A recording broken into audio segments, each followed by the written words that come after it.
Hello friends, prepare IAS coaching के YouTube channel पर आपका स्वागत है। हम लोग इंडियन पॉलिटी के सेगमेंट की चर्चा कर रहे थे। इंडियन पॉलिटी के सेगमेंट में हम लोगों ने अनुच्छेद 14 से लेकर के 21 तक चर्चा कर लिया है। ये आपका कवर हो गया है। इसके आगे आज हम लोग चर्चा करेंगे, तो आज हम आर्टिकल 22 ऑनवर्ड शुरू करेंगे। ठीक है, तो आज हम सबसे पहले लेते हैं आपसे आर्टिकल 22 के बारे में चर्चा। ठीक है, अनुच्छेद 22 पर चर्चा करेंगे। सबसे पहले अनुच्छेद 22 जो है वो protection against arrest and detention है। ठीक है,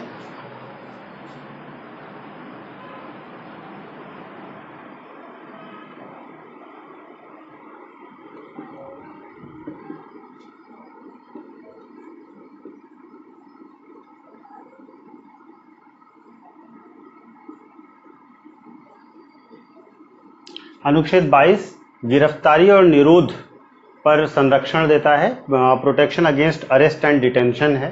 ठीक है, देखिए अरेस्ट के बारे में पहले एक सामान्य जानकारी आपको देनी आवश्यक है कि अरेस्ट दो तरीके से होता है। ठीक है, अरेस्ट के दो ग्राउंड्स होते हैं। एक होता है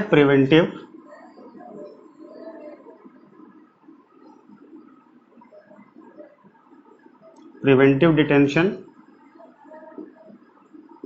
और दूसरा होता है प्यूनिटिव डिटेंशन।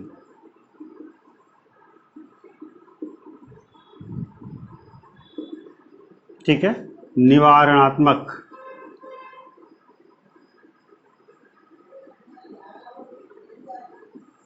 या निवारात्मक निरोध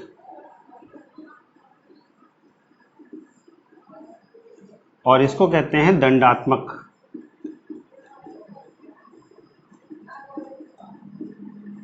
निरोध। ठीक है, तो आपको दो आधारों पर आपकी बंदी निरोध या डिटेंशन का मतलब है आपको बंदी बनाना। तो बंदी बनाने की प्रक्रिया दो आधारों पर होती है, या तो वो प्रिवेंटिव होगी या प्यूनिटिव होगी। ठीक है, अगर आप किसी भी अपराध को करते हुए पकड़े गए हैं या आपके ऊपर किसी अपराध का दोष की प्रक्रिया चल रही है, दोष साबित करने की प्रक्रिया चल रही है, तो वो प्यूनिटिव डिटेंशन होगा। आपके ऊपर अपराध हो गया है, आपने अपराध किया है और आपको दंड दिया गया है, उसके अंतर्गत आप सजा प्राप्त कर रहे हैं, बंदी बनाए गए हैं, तो वो प्यूनिटिव डिटेंशन है। प्रिवेंटिव डिटेंशन में आपने अभी अपराध नहीं किया है, ठीक है, लेकिन आपके अपराध करने या अपराध में संलिप्त होने की संभावना बहुत अधिक है, इस वजह से आपको प्रिकॉशनरी तौर पर गिरफ्तार कर लिया गया है। दैट इज प्रिवेंटिव डिटेंशन, निवारणात्मक या निवारात्मक निरोध कहा जाएगा इसको। ठीक है, तो ये दो आधारभूत बातें हैं, गिरफ्तारी से पहले इसको जान लेना आपको जरूरी था। ठीक है,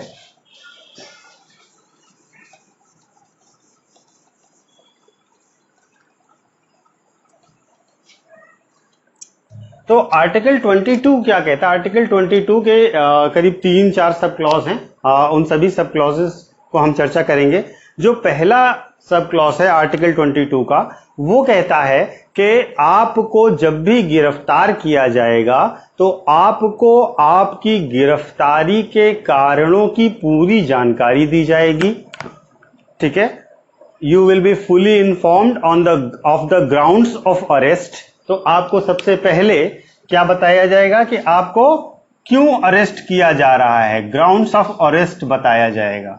ठीक है, आपको गिरफ्तारी के कारण और आधार बताए जाएंगे, प्लस आपको आपकी मर्जी और पसंद के लीगल सर्विसेज लेने का अधिकार होगा, जिससे आप अपने आप को डिफेंड कर सकें। तो आपकी मर्जी का लीगल प्रैक्टिशनर आपको दिया जाएगा, कानूनी सलाहकार आपको दिया जाएगा, जो आपको सलाह और सहायता दे सके आपकी संरक्षा के लिए। ठीक है, टू प्रोटेक्ट यू। ठीक है, तो आपको सबसे पहली चीज, आपकी गिरफ्तारी तभी की जाएगी जब आपको आपकी गिरफ्तारी का आधार बताया जाए, और आपको आपकी गिरफ्तारी का आधार बताने के साथ साथ आपको आपकी पसंद का वकील भी करने का अधिकार, लीगल प्रैक्टिशनर का मतलब वकील।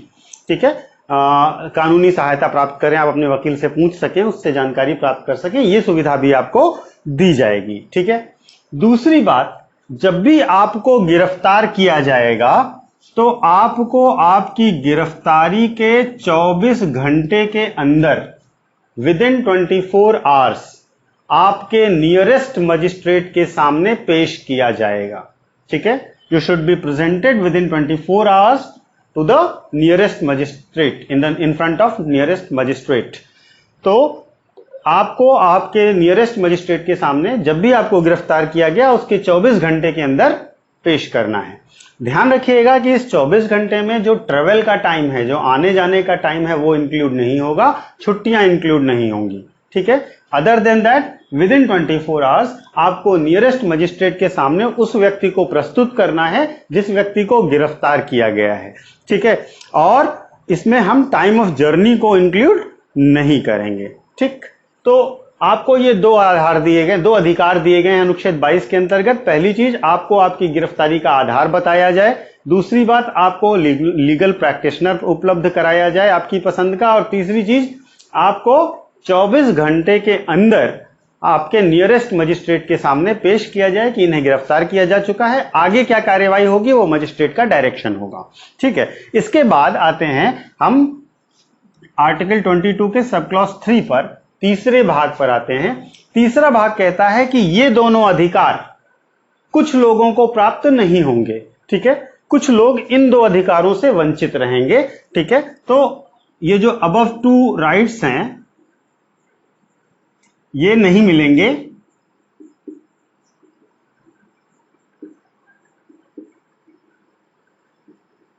अगर आप दुश्मन देश के निवासी हैं,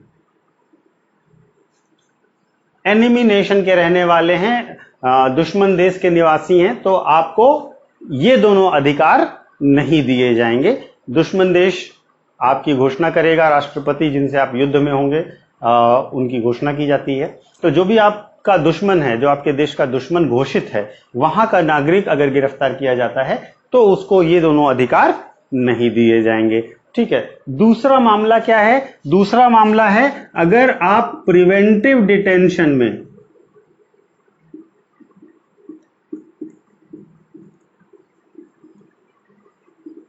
अगर आप निवारक निरोध के अंतर्गत गिरफ्तार किए गए हैं तो भी आपको ये दोनों अधिकार नहीं मिलेंगे।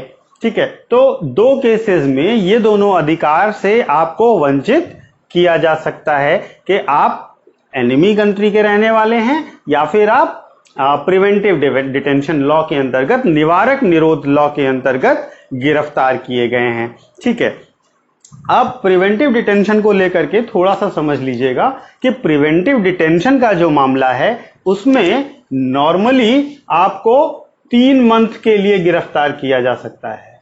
नॉर्मली मैक्सिमम 3 मंथ का पीरियड अलाउड होता है कि आपको बिना किसी लीगल सुविधा के 3 माह तक गिरफ्तार करके रखा जा सके। ठीक है, लेकिन इस 3 माह के पीरियड को एक्सटेंड किया जा सकता है। ठीक है, और उसको इनडेफिनिट टाइम तक यानी कि अनिश्चित समय तक रखा जा सकता है, और वो तब होगा जब इसके लिए एक एडवाइजरी बोर्ड बनाया जाएगा। और एडवाइजरी बोर्ड के मेंबर्स कौन होंगे? एडवाइजरी बोर्ड में वे मेंबर्स होंगे जिनकी क्वालिफिकेशन हाईकोर्ट का जज बनने की है। ठीक है, या हाईकोर्ट जज हैं या हाईकोर्ट जज के क्वालिफाइड हैं, उनको एडवाइजरी बोर्ड में रखा जाएगा। अगर एडवाइजरी बोर्ड ऐसा परमिट करे, ऐसा रिकमेंड करे कि इनको 3 माह से ज्यादा समय तक प्रिवेंटिव डिटेंशन में रखने की आवश्यकता है, तो ही आपको 3 माह से अधिक समय तक प्रिवेंटिव डिटेंशन के अंतर्गत गिरफ्तार करके रखा जाएगा।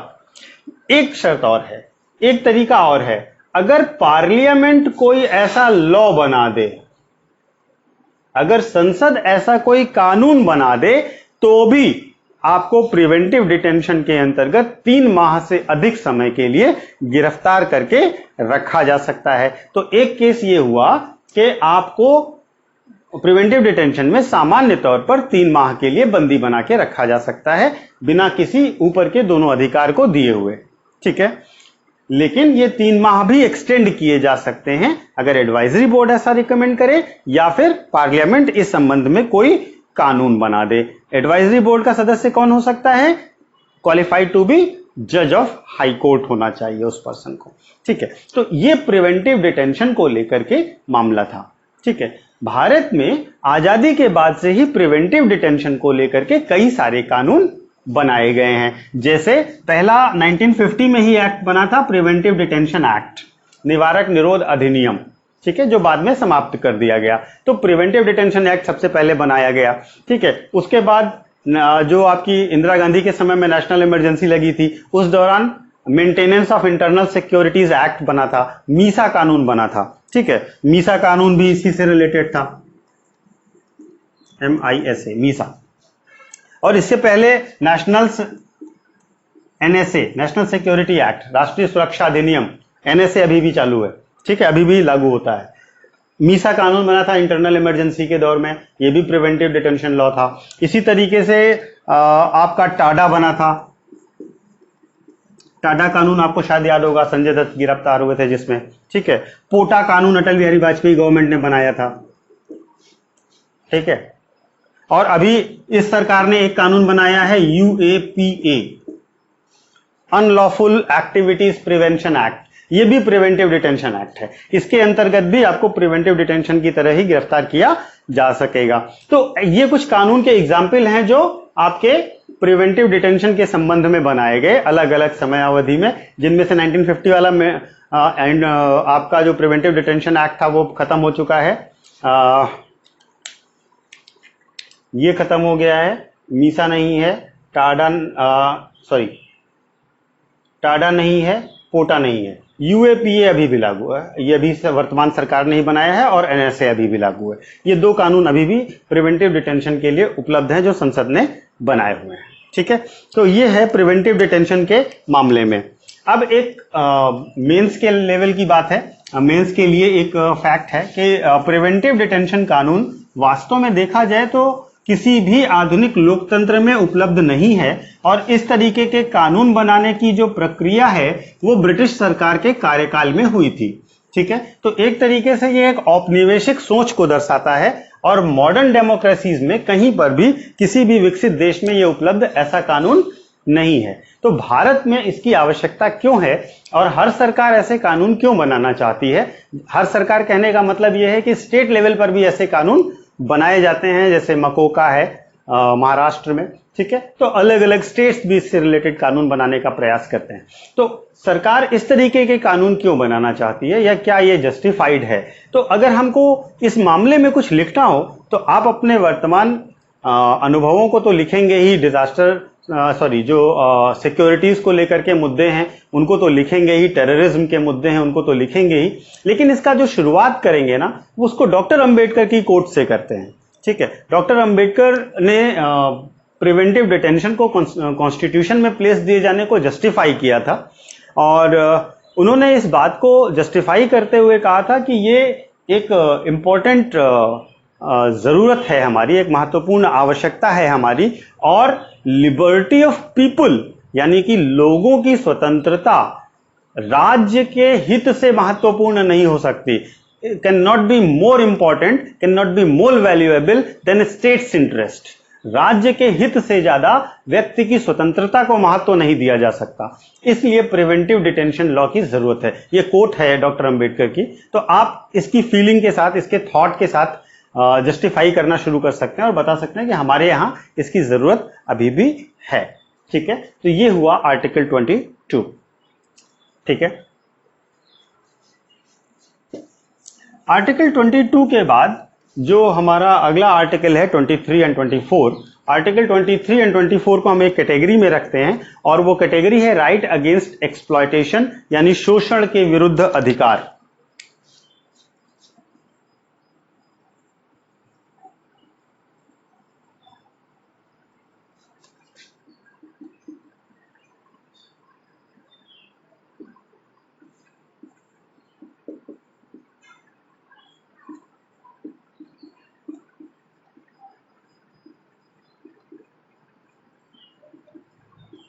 शोषण के विरुद्ध अधिकार या राइट अगेंस्ट एक्सप्लॉयटेशन, इसमें आर्टिकल आपका 23 और 24 आएगा। दो आर्टिकल्स आएंगे इसमें, आर्टिकल 23 और आर्टिकल 24। ठीक है, आर्टिकल 23 की चर्चा करते हैं।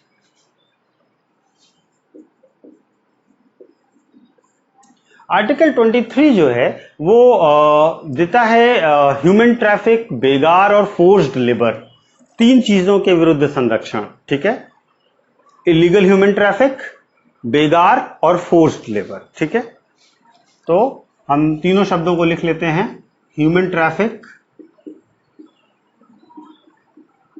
बेगार और any kind of forced labour, किसी भी प्रकार का बलात् श्रम, फोर्स्ड लेबर।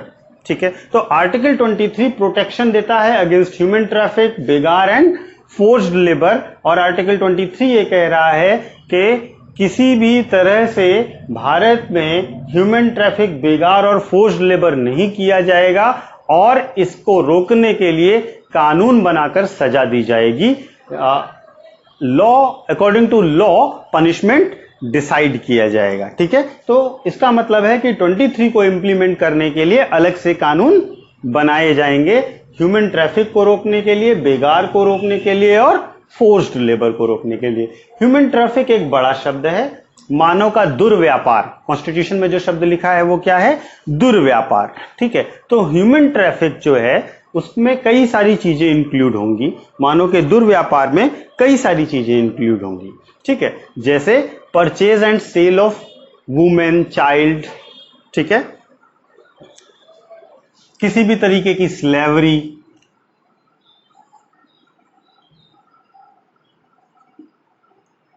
दास प्रथा जिसको हम कहते हैं हिंदी में। ठीक है, महिलाओं और बच्चों का खरीदना बेचना, उनको जबरदस्ती किसी भी तरीके के ड्रग्स में या किसी अन्य प्रकार के व्यावसायिक गतिविधियों में जबरदस्ती खरीद करके या बेच के लगाना। इसी तरीके से किसी ह्यूमन ऑर्गन्स की ट्रेडिंग करना। ठीक है, मानव अंगों की ट्रेडिंग करना, ये भी ह्यूमन ट्रैफिक में आएगा। ठीक है, तो ह्यूमन ऑर्गन्स की ट्रैफिक करना, महिलाओं बच्चों को खरीदना बेचना और ह्यूमन के को स्लेव की तरह रखना या खरीद करके स्लेव की तरह रखना, ये सब ह्यूमन ट्रैफिक में आएगा। ठीक है, तो ये बैंड है, आप ऐसा नहीं कर सकते। तो स्लेवरी जैसी चीजें, दास जैसी व्यवस्थाएं नहीं होनी चाहिए। फॉर्म्स ऑफ मॉडर्न स्लेवरी आपको देखना चाहिए, ये शब्द अभी इस्तेमाल किए जाते हैं न्यूज़पेपर्स में। तो फॉर्म्स ऑफ मॉडर्न स्लेवरी क्या है, आधुनिक दासता के स्वरूप क्या है, इसको भी आप देखिएगा। ठीक है, इसके सिवा दूसरी चीज है बेगार और फोर्स्ड लेबर। ठीक है, दूसरी चीज है बेगार और फोर्स्ड लेबर, यानी कि बलात् श्रम और बेगार। बेगार को हिंदी और इंग्लिश में बेगार ही लिखा हुआ है। ठीक है, तो बेगार का मतलब होता है अनपेड लेबर। ठीक है, ऐसा लेबर, ऐसा श्रम जिसको आपसे करवाया जाए और उसके बदले आपको कोई भी पेमेंट ना किया जाए। जबकि फोर्स्ड लेबर का मतलब होता है कि आपसे जबरदस्ती कार्य कराया जाए, हालांकि उसके बदले आपको कुछ पेमेंट किया जाए। कुछ का मतलब कोई जरूरी नहीं कि वो आपके वर्क के प्रोपोर्शन में हो, लेकिन कुछ पेमेंट किया गया है और आपसे काम जबरदस्ती कराया गया, that is forced labour. But बेगार मीन्स अनपेड लेबर। ठीक है, तो किसी भी तरीके का फोर्स्ड लेबर, बेगार और ह्यूमन ट्रैफिक को कॉन्स्टिट्यूशन बैन कर रहा है और उसके बाद कह रहा है कि इस चीज के लिए कानून बना करके सजा की दी जाएगी और सजा को कानून डिसाइड करेगा कि कितनी सजा होगी। ठीक है, तो जैसे इसके संबंध में कई सारे कानून बनाए गए, जैसे बॉन्डेड लेबर एबॉलिशन एक्ट, बंधुआ मजदूरी निवारण अधिनियम, समापन अधिनियम। ठीक है, bonded labour abolition act, immoral traffic prevention act. ठीक है, अनैतिक व्यापार, अनैतिक दुर्व्यापार निवारक अधिनियम। तो ऐसे कई अधिनियम बनाए गए जो महिलाओं, बच्चों और बेगार और फोर्स्ड लेबर जैसे ट्रेडिंग का और काम करवाने को प्रतिबंधित करते हैं। तो आर्टिकल 23 इंश्योर कर रहा है कि ह्यूमन ट्रैफिक, बेगार और फोर्स्ड लेबर आपसे ना कराया जाए, यानी कि आपकी इच्छा के विरुद्ध आपसे श्रम ना कराया जा सके। ये आर्टिकल 23 इंश्योर कर रहा है। लेकिन 23 में एक और इंपॉर्टेंट पार्ट है जो आपको देखना है। 23 का 2 ये कह रहा है कि अगर स्टेट चाहे तो नेशनल सर्विस के लिए, राष्ट्रीय सेवा के लिए, नेशनल इंटरेस्ट के लिए आपसे फोर्स्ड लेबर करा सकता है। कंपलसरी सर्विस टर्म का इस्तेमाल किया गया है। ठीक है,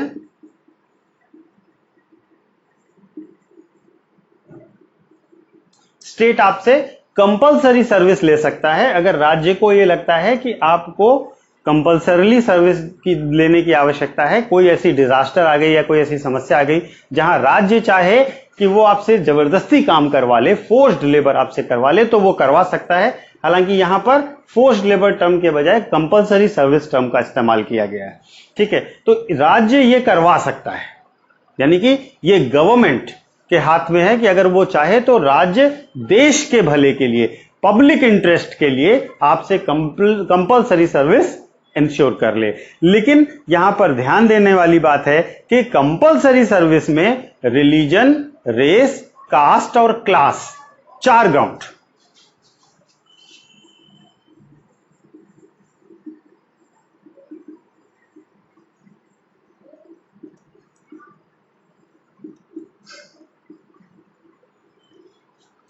रिलीजन, रेस, कास्ट और क्लास के आधार पर कोई भेदभाव नहीं किया जाएगा, यानी कि धर्म के आधार पर कोई भेदभाव नहीं किया जाएगा, मूल वंश के आधार पर कोई भेदभाव नहीं किया जाएगा, जाति और वर्ग के आधार पर कोई भेदभाव नहीं किया जाएगा। इसका मतलब अगर राष्ट्रीय सर्विस के लिए किसी को भी बुलाया गया है तो वहां पर जाति, धर्म, उसका मूल वंश, उसकी जो क्लास है, जो उसका वर्ग है, उस पर ध्यान न देते हुए सबको वो सेवा करनी होगी। ठीक है, यहां पर ध्यान रखिएगा कि आपने जैसे देखा होगा 15, 16, 17 इन सब में देखा है, वहां पर जो आपको ग्राउंड्स ऑफ डिस्क्रिमिनेशन है उसमें सेक्स वर्ड का इस्तेमाल भी किया गया है, यानी कि लिंग शब्द का भी इस्तेमाल किया गया है।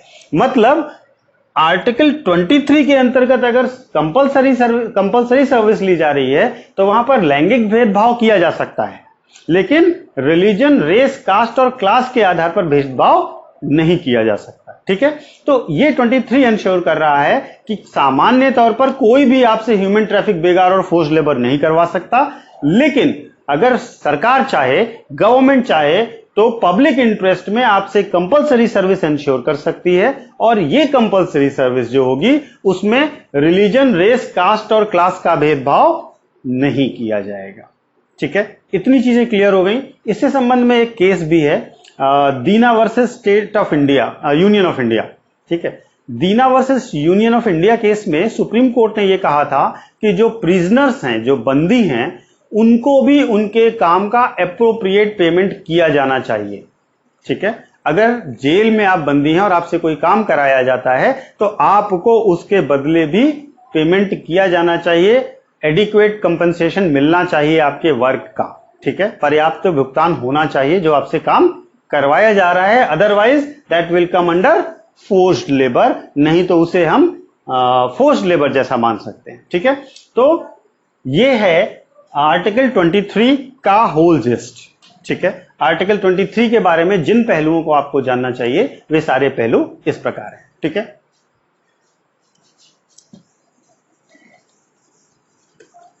इसके बाद हम आते हैं आर्टिकल 24 पे, अनुच्छेद 24 पे।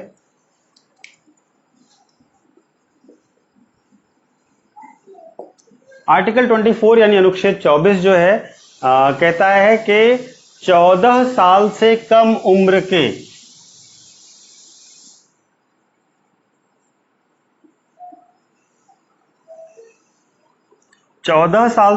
उम्र के बच्चों को किसी भी प्रकार की फैक्ट्री, माइन, है ना, हैजार्डस जॉब जो उनके स्वास्थ्य के लिए और उनके जीवन के लिए खतरे वाले जॉब हैं, उनमें नहीं लगाया जाएगा। यानी कि 14 साल से कम आयु के बच्चों को किसी भी प्रकार के खतरनाक कामों में, मिलों में, माइंस मतलब खदानों में, फैक्ट्री में एम्प्लॉयमेंट नहीं दिया जाएगा। मतलब 14 साल से कम के बच्चों को किसी भी प्रकार के लेबर में इंक्लूड नहीं किया जाएगा जहां उनके लिए खतरा हो, जहां उनके लिए समस्या हो। ठीक है, इसके बाद बनता है एक commission on protection of child rights, commission on protection of child rights act 2005। ठीक है, इस कानून के अंतर्गत यूनियन स्तर पर यानी कि केंद्रीय स्तर पर एक चाइल्ड राइट्स कमीशन बनाया गया और स्टेट के लेवल पर भी चाइल्ड राइट्स कमीशन यानी बाल अधिकार आयोग बनाए गए केंद्र और राज्य के स्तर पर, जो ये इंश्योर करते हैं कि बच्चों को किसी भी तरीके से श्रम में ना लगाया जाए और यदि बाल अधिकारों का हनन होता है, यदि चाइल्ड राइट्स जो हैं उनको अब्यूज किया जा रहा है, तो फिर स्पीडी ट्रायल इंश्योर किया जा सके, यानी कि तेजी से न्याय देने की प्रक्रिया इंश्योर की जा सके।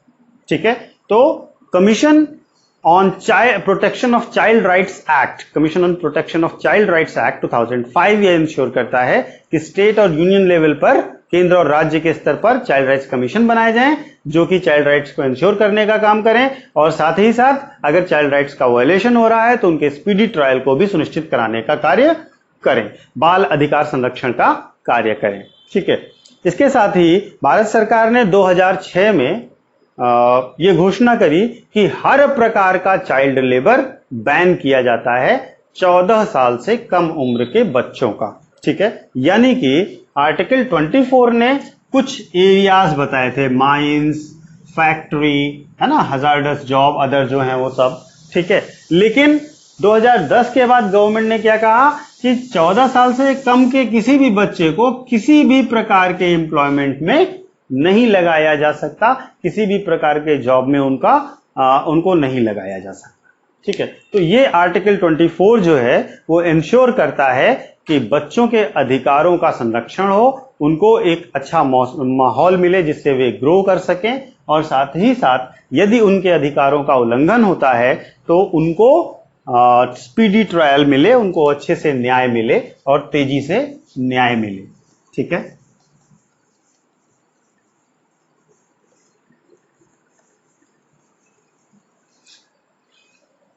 तो आपने अब तक पढ़ लिया अनुच्छेद 12 से लेकर के 24 तक। अब हम कॉन्स्टिट्यूशन के अगले, मतलब फंडामेंटल राइट्स के अगले टॉपिक पर आ जाते हैं।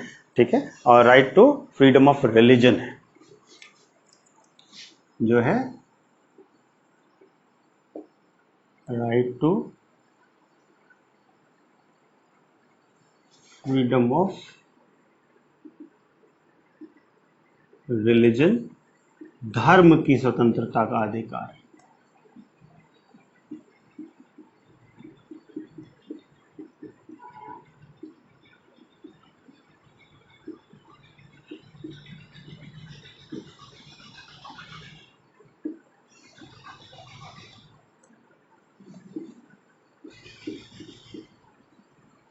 अनुच्छेद 25 से लेकर के 28 तक आपको right to freedom of religion दिया गया है, धर्म की स्वतंत्रता का अधिकार दिया गया है। ठीक है, हाँ, जब आप कॉन्स्टिट्यूशन का प्रियम्बल पढ़ते हैं तो आप उसमें पाते हैं कि आपको उसमें thought, expression, faith, religion, belief और वर्शिप का अधिकार दिया गया है। ठीक है, यानी कि आपको विचार की, अभिव्यक्ति की, विश्वास की, धर्म की, उपासना की स्वतंत्रता दी गई है आपके प्रस्तावना में। ये कहा गया है कि आपको ये स्वतंत्रता दी जाएगी। ठीक है, जो ये बताता है कि हमारा स्टेट, हमारा देश, हमारा कॉन्स्टिट्यूशन कमिटेड है टुवर्ड्स फ्रीडम ऑफ रिलीजन, धर्म की स्वतंत्रता को लेकर के हमारा कमिटमेंट शो करता है, क्योंकि ये प्रस्तावना में भी हमने लिख दिया है, प्रस्तावना में से ही शुरू कर दिया है लिखना कि हम आपको विश्वास, धर्म, उपासना आदि की स्वतंत्रता देंगे। इसके साथ ही साथ जब आप आगे बढ़ते हैं कॉन्स्टिट्यूशनल डेवलपमेंट में, तो आप पाते हैं 42nd कॉन्स्टिट्यूशनल अमेंडमेंट किया जाता है, 42वां संविधान संशोधन किया जाता है, और 42वां संविधान संशोधन ये कहता है कि आपको जो इंडिया है वो इंडिया के साथ एक शब्द जोड़ दिया जाता है, वो शब्द है सेकुलर, पंथ निरपेक्ष शब्द को जोड़ दिया जाता है प्रस्तावना में 42वें संविधान संशोधन के द्वारा। और ये टर्म सेकुलर रिप्रेजेंट कर रहा है कि स्टेट, जो इंडिया एज अ स्टेट है, उसका खुद का कोई रिलीजन नहीं होगा, लेकिन it will protect each and every religion equally. ये खुद का कोई धर्म नहीं रखेगा भारत राज्य, लेकिन वो सभी धर्मों को समान रूप से, एक समान रूप से मान्यता देगा, उनका संरक्षण करेगा। तो हमारा constitutional commitment towards right to freedom of religion दिखता है हमारे प्रस्तावना से ही और हमारे प्रस्तावना में हुए अमेंडमेंट से भी। ठीक है, तो ये चीज हमने यहां से एक बैकग्राउंड के तौर पर देखी कि हमारा थॉट प्रोसेस यहीं से चल रहा है। ठीक है, इसके बाद हम आ जाते हैं इस भाग में, जो भाग 3 है। भाग 3 में अनुच्छेद 25 से लेकर 28 तक धर्म की स्वतंत्रता के अधिकार आपको दिए गए हैं, धर्म की स्वतंत्रता का अधिकार आपको उपलब्ध कराया गया है। ठीक है, तो अब हम शुरू करते हैं आर्टिकल 25 को।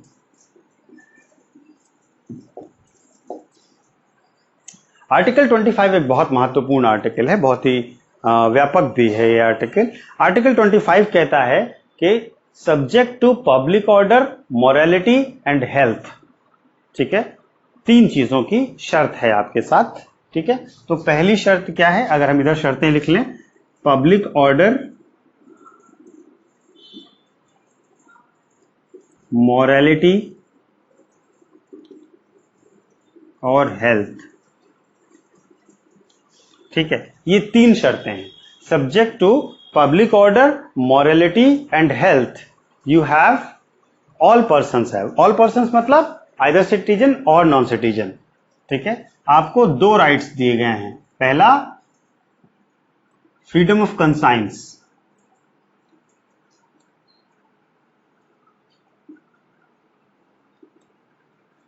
यानी कि अंतःकरण की स्वतंत्रता, और दूसरा अधिकार है to freely profess,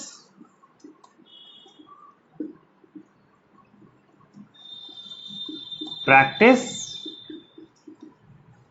and propagate religion. तो अनुच्छेद 25 जो है वो आपको 2 तरीके के अधिकार दे रहा है। पहला, आपको अंतःकरण की स्वतंत्रता दे रहा है, और उसके साथ साथ आपको अपने धर्म को फ्रीली मानने, उसकी प्रैक्टिस करने और उसका प्रचार करने, freely profess, practice and propagate religion दे रहा है। ये 2 अधिकार आपको दे रहा है, लेकिन इन 2 अधिकारों के साथ 3 शर्तें हैं। आप पब्लिक ऑर्डर को डिस्टर्ब नहीं करेंगे, आप इमोरल वर्क्स नहीं करेंगे, और आप पब्लिक हेल्थ का ध्यान रखेंगे। तो पब्लिक हेल्थ, मोरालिटी और पब्लिक ऑर्डर, इनके शर्तों के साथ आपको right to freedom of conscience दे रहा है आर्टिकल 25, अंतःकरण की स्वतंत्रता दे रहा है आर्टिकल 25, प्लस आपको freely profess, practice and propagate of your religion का पावर दे रहा है अनुच्छेद 25। ठीक है, तो ये 2 अधिकार आपको दिए गए अनुच्छेद 25 के अंतर्गत। अब freely profess, practice and propagate को थोड़ा सा समझ लीजिए, और अंतःकरण की स्वतंत्रता को भी समझ लीजिए।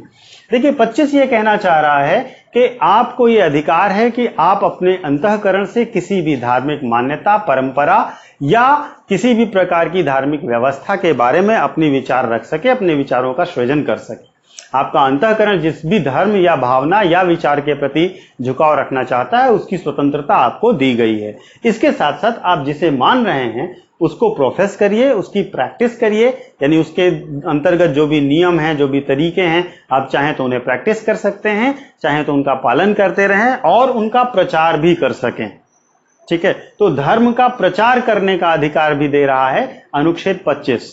ठीक है, अब ये सारी चीजें तो आपको मिल जाएंगी, लेकिन आपको ये ध्यान रखना है कि आप अपने धर्म का प्रचार करते समय या अपने धर्म की प्रैक्टिस करते समय आप पब्लिक ऑर्डर को डिस्टर्ब ना करें।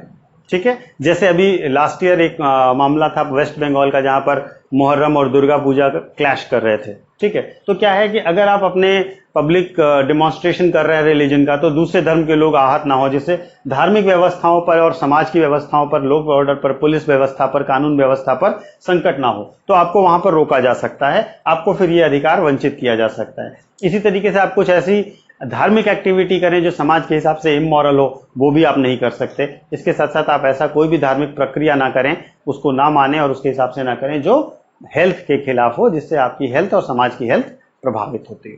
ठीक है, तो अनुच्छेद 25 एक व्यापक तौर पर आपको स्वतंत्रता दे रहा है शर्तों के साथ। ठीक है, ये व्यापक शर्तें हैं जो आपके इस पर लागू होंगी।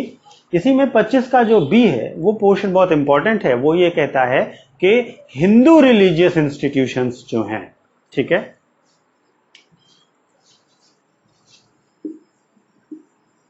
जो हिंदू रिलीजियस इंस्टीट्यूशंस हैं, अब इसमें ध्यान रखिएगा, हिंदू में आपका हिंदू भी आएगा, जैन भी आएगा, सिख भी आएगा और बुद्धिस्ट भी आएगा। ठीक है, यहां पर हिंदू का मतलब ये सब है। ठीक है, तो हिंदू रिलीजियस इंस्टीट्यूशंस में सोशल इक्वालिटी और सोशल जस्टिस को मेंटेन करने के लिए गवर्नमेंट रिफॉर्म्स ला सकती है। सोशल रिफॉर्म्स को इंश्योर करने के लिए उनके लिए रेगुलेशंस ला सकती है हिंदू रिलीजियस इंस्टीट्यूशंस। ठीक है, ये भी आपका प्रोवाइड करता है आर्टिकल 25 कि जो भी हिंदू रिलीजियस इंस्टीट्यूशंस हैं, और आपको मैंने बताया कि हिंदू में हिंदू, जैन, सिख और बौद्धिस्ट सब आएंगे, उनमें उनके रिलीजियस इंस्टीट्यूशंस में रिफॉर्म्स कर सकती है, सोशल रिफॉर्म को नजर रखते हुए, सामाजिक समस्याओं और सामाजिक बुराइयों को देखते हुए। हाँ, ये पब्लिक हिंदू रिलीजियस इंस्टीट्यूशंस होने चाहिए, जनता के सार्वजनिक मंदिर या धार्मिक संस्थाएं होनी चाहिए, जहां पर सामाजिक सद्भाव और सामाजिक जो न्याय है उसको सुनिश्चित ना किया जा रहा हो, तो सरकार उसके लिए विनियमन कर सकती है। और एक और छोटी सी बात जो आपको ध्यान रखनी है कि carrying kirpan by Sikhs comes under freedom of religion. ठीक है, जो सिख लोग कृपान धारण करते हैं उसको भी धर्म की स्वतंत्रता के अंतर्गत ही लाया जाता है, धर्म की स्वतंत्रता के अंतर्गत ही माना जाता है। ठीक है, तो ये अनुच्छेद 25 की मेजर बातें हैं। इसमें एक छोटी सी चीज और भी समझ लीजिएगा कि सुप्रीम कोर्ट ने समय समय पर इसको लेकर के कई सारे क्लैरिफिकेशंस दिए हैं जिससे ये चीज और क्लियर हो। जैसे सबसे पहली बात, सुप्रीम कोर्ट ने कहा कि जो बकरीद में काउ स्लॉटर है वो फ्रीडम ऑफ रिलीजन के अंतर्गत नहीं आएगा। ठीक है, आप जानते होंगे बकरीद मनाते हैं इस्लाम में, और वहां पर बकरीद में आप अगर गाय काटने को फ्रीडम ऑफ रिलीजन के अंतर्गत लाना चाहते हैं तो वो उसके अंतर्गत नहीं आएगा। इसी तरीके से किसी को धन देकर के कन्वर्ट कराना भी, कन्वर्जन भी आपका फ्रीडम ऑफ रिलीजन के अंतर्गत नहीं आएगा। ठीक है, देखिए कन्वर्जन एक बहुत बड़ा मुद्दा है, इसको आप बिल्कुल जब आप करंट से रिलेट करें और इनके टॉपिक्स के बारे में लिखें तो आप 25 को याद रखिएगा। ठीक है, आपको फ्रीडम टू प्रोपोगेट रिलीजन दिया गया है, आपको धर्म के प्रचार का अधिकार दिया गया है, इसको आप कन्वर्जन में कन्वर्ट मत करिए। ठीक है, कन्वर्जन अगर अपनी इच्छा से हो रहा है और उसकी मान्यता को मानते हुए फ्रीडम ऑफ कंसाइंस के अंतर्गत हो रहा है, then there is no issue. But अगर आप जबरदस्ती किसी को कन्वर्ट करा रहे हैं, लालच देके किसी को कन्वर्ट करा रहे हैं, तो ये 25 के अंतर्गत आपका राइट नहीं है, ये वायलेट करता है आर्टिकल 25 की स्पिरिट को। ठीक है, तो कन्वर्जन के मुद्दे पर बहुत सारे आपको क्वेश्चंस मिलेंगे, बहुत सारे इश्यूज मिलेंगे, जैसे Hindu Muslim conversion, Hindu to Christian conversion. देखिए हिंदू मुस्लिम कन्वर्जन आजादी के आसपास और उसके बाद के शुरुआती दौर में मामला था, लेकिन आज के समय जो बड़ा कन्वर्जन का इश्यू है वो हिंदू टू क्रिश्चियन कन्वर्जन है, जहां आदिवासी समूहों में, आदिवासी जातियों में, पिछड़े एरियाज में, उड़ीसा वगैरह के जगहों में आप देखेंगे तो मिशनरीज क्या करते हैं, वे कन्वर्ट करते हैं लोगों को बहुत सारे तरीके की लालच दे करके और व्यवस्थाएं दे करके, और इसका दोनों समाजों में काफी विरोध भी होता है। तो कन्वर्जन आप हिंदू मुस्लिम और हिंदू टू क्रिश्चियन इन दोनों नजरिए को देख सकते हैं। अगर आपने देखा होगा तो इस समय करंट में पिछले 2 साल 3 साल से एक न्यूज बहुत ज्यादा, एक वर्ड बहुत ज्यादा यूज हुआ, लव जिहाद। ठीक है, वो भी कन्वर्जन से रिलेटेड मामला है। ठीक है, तो जब भी आप कन्वर्जन पर लिख रहे हैं तो आपको आर्टिकल 25 को भी इंक्लूड करना होगा उसके साथ। ठीक है, तभी वो उसकी सही स्पिरिट को समझा सकेगा। Is it clear? तो आर्टिकल 25 को हम कई नजरिए से देखते हुए freedom of religion, freedom of conscience, profess, practice and propagate, इन सब को समझते हुए आर्टिकल 25 को देखते हैं। ठीक है, तो ये हो गया आपका आर्टिकल 25। अब हम आएंगे आर्टिकल 26 पर। ठीक है, थैंक यू। इसके आगे हम लोग आर्टिकल 26 पर आते हैं। आर्टिकल 26 जो कहता है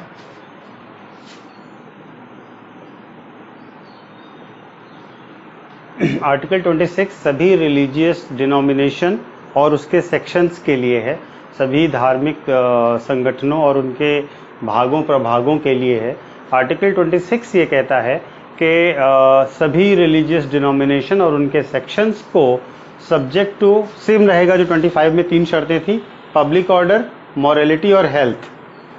इन 3 शर्तों के साथ कुछ अधिकार देता है सभी धार्मिक संस्थाओं और संगठनों को, धार्मिक जो समूह हैं उनको कुछ अधिकार दे रहा है, लेकिन उनकी शर्तें सेम हैं, पब्लिक ऑर्डर, मोरालिटी और हेल्थ। इन 3 चीज़ों को ध्यान में रखते हुए वे क्या कर सकते हैं, पहला जो उनको पावर दी गई है, पहली जो उनको फंडामेंटल राइट दिया गया है वो ये है कि establish and maintain institutions for religious and charitable purposes, यानी कि धार्मिक और चैरिटेबल कार्यों के लिए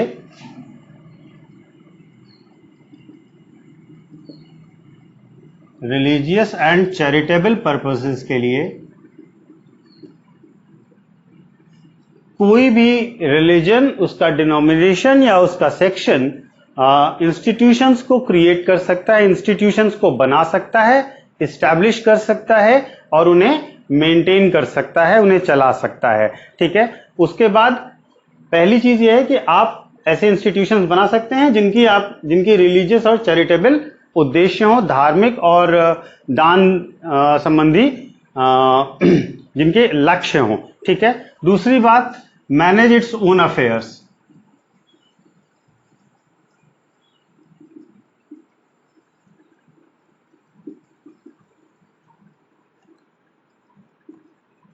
मतलब ये जो आप रिलीजियस और चैरिटेबल पर्पस इंस्टीट्यूशन बना रहे हैं, उस इंस्टीट्यूशन के जो भी मामले हैं, जो भी चीजें हैं, उनको आप मैनेज कर सकते हैं। उन इंस्टीट्यूशंस के जो भी कार्य हैं, जो भी उनकी कार्य प्रणालियां हैं, जो भी उनकी व्यवस्थाएं हैं, उनको आप मैनेज करते रह सकते हैं। उसके नाम पर आप मूवेबल एंड इमूवेबल प्रॉपर्टी ले सकते हैं उसी इंस्टीट्यूशन के नाम पर, उस चैरिटेबल और रिलीजियस इंस्टीट्यूशन के नाम पर आप मूवेबल और इमूवेबल प्रॉपर्टी एक्वायर कर सकते हैं, ओन कर सकते हैं, खरीद सकते हैं, उसको चला सकते हैं, यूज कर सकते हैं और उस प्रॉपर्टी का एडमिनिस्ट्रेशन कर सकते हैं। यानी कि ये जो आपने मूवेबल और इमूवेबल प्रॉपर्टी, चल अचल संपत्ति ली है, इस संपत्ति का आप एडमिनिस्ट्रेशन कर सकते हैं अकॉर्डिंग टू लॉ।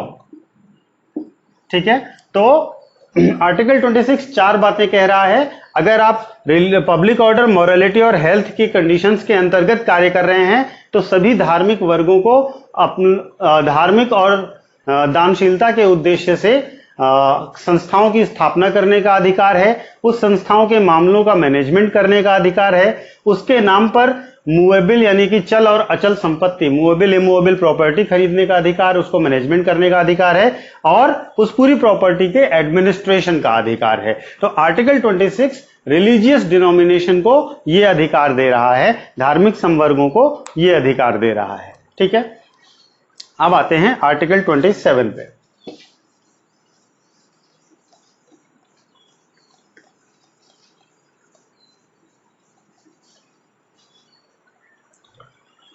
आर्टिकल 27 जो है वो कह रहा है कि किसी भी रिलीजियस पर्पस के लिए, किसी भी रिलीजन के प्रमोशन के लिए आप पर टैक्स नहीं लगाया जा सकता। ठीक है, यानी कि रिलीजियस प्रमोशन के लिए टैक्सेशन को बैन किया गया है, प्रतिबंधित किया गया है कि आप ऐसे टैक्सेस का पेमेंट न करने के लिए स्वतंत्र हैं। तो प्रमोशन ऑफ रिलीजन के लिए टैक्स देने को आप बाध्य नहीं हैं। आर्टिकल 27 के अंतर्गत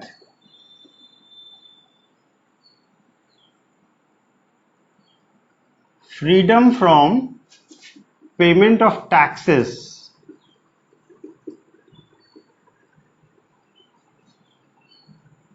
for promotion of religion.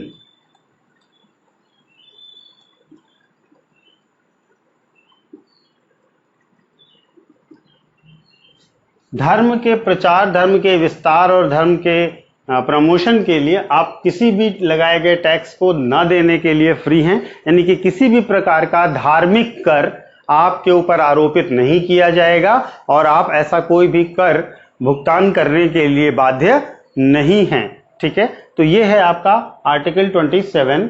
Article 27 आपको इस चीज को क्लियर कर रहा है। ठीक है, देखिए रिलीजियस टैक्सेशन का जो क्लासिकल एग्जाम्पल मिलता है वो हमको मिडिवल इंडिया में मिलता है, जब धर्म के आधार पर कर लगाया जाता था, जिसका एक बड़ा उदाहरण जजिया कर हुआ करता था। ठीक है, तो इसमें ये क्लियर किया गया है कि आप पर रिलीजियस प्रमोशन के लिए कोई भी टैक्स नहीं लगाया जाएगा। अच्छा, इसमें दो तीन बातें बहुत छोटी छोटी सी हैं जो आपको पता होनी चाहिए फॉर जनरल अवेयरनेस।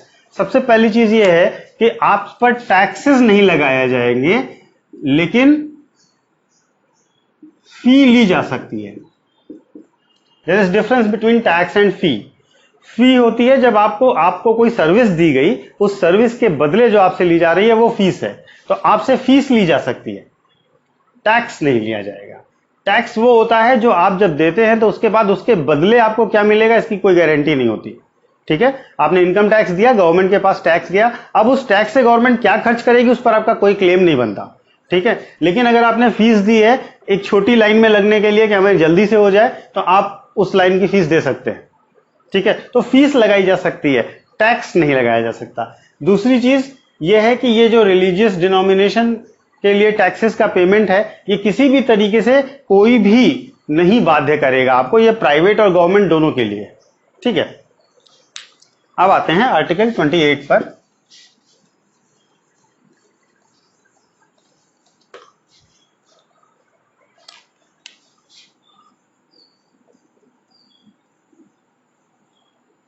आर्टिकल 28 जो है वो इंस्टीट्यूशंस में रिलीजियस इंस्ट्रक्शन, एजुकेशनल इंस्टीट्यूशंस में रिलीजियस इंस्ट्रक्शन देने के संबंध में है।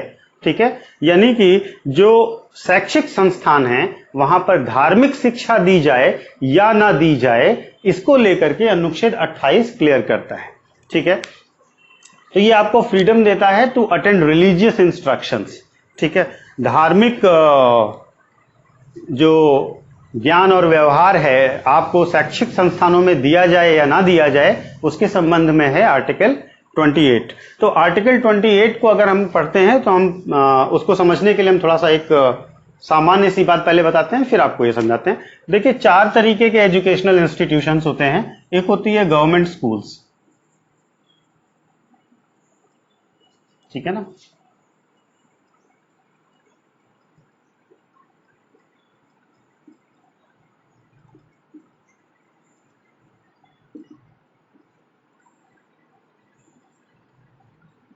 एक होती है गवर्नमेंट एडेड स्कूल्स,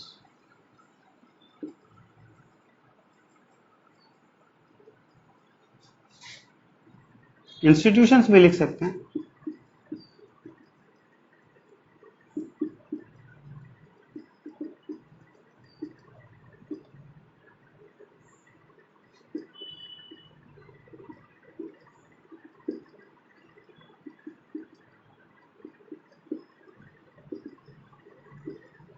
चार तरीके के एजुकेशनल इंस्टीट्यूशंस होते हैं: सरकारी विद्यालय, सरकारी सहायता प्राप्त विद्यालय, निजी विद्यालय और धार्मिक संस्थाएं।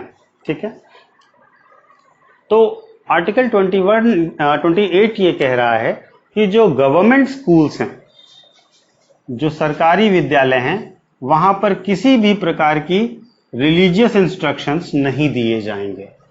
ठीक है, किसी भी प्रकार के धार्मिक शिक्षण कार्य सरकारी विद्यालय में नहीं कराए जाएंगे।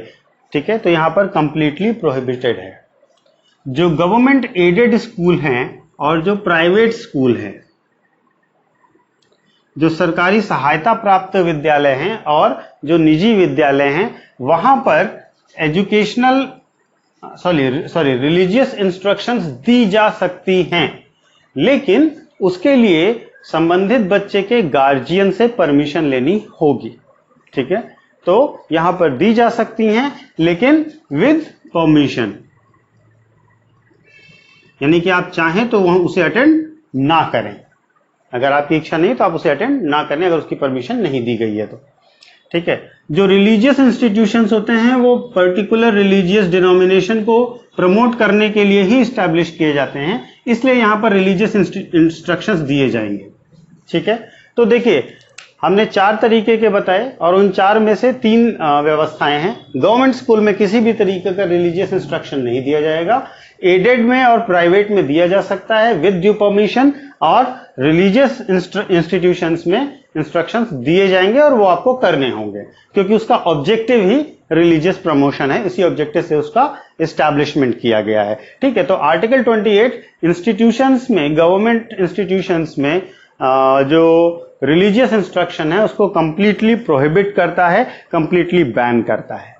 ठीक है, तो ये हो गया आपका आर्टिकल 28 जो आपके स्कूल और एजुकेशनल इंस्टीट्यूशंस में रिलीजियस इंस्ट्रक्शंस को लेकर के प्रावधान करता है कि वहां पर धार्मिक शिक्षा दी जाए या नहीं दी जाए। आपने देखा होगा विद्यालयों में योगा कराया जाए या ना कराया जाए, और धार्मिक शिक्षाएं, सूर्य नमस्कार वगैरह कराया जाए कि ना कराया जाए, इसको लेकर के काफी विवाद होता रहा है। ठीक है,